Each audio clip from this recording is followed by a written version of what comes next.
السنة اللي باقي ما الله. في بعض الناس اصلا تنام يوم الجمعة وكذا فشكله نايم او شيء. ما ادري من جوالهم قفل ما رضيش يرجع علينا، احنا نزلنا. ذولا بناتك؟ لا هذول اخواتي، امي ماتت قبل 5 سنة بمرض السرطان.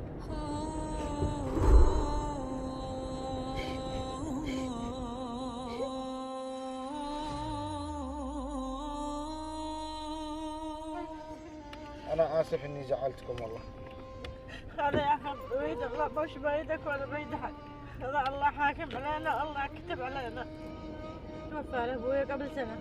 الوالد توفى كمان؟ قبل سنة ايوه، نفس المرض حق امي. كم معك خوات؟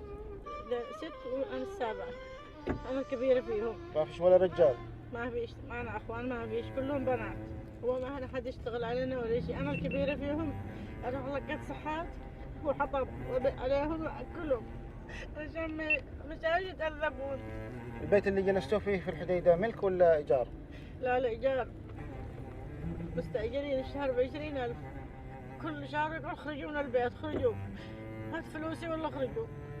يتوسط لنا ناس ويرجعونا ايجار بيت ولا مصاريف بنات ولا مدرسة ولا ما نسوي، أنا ما أسوي إلا صحة وقطر.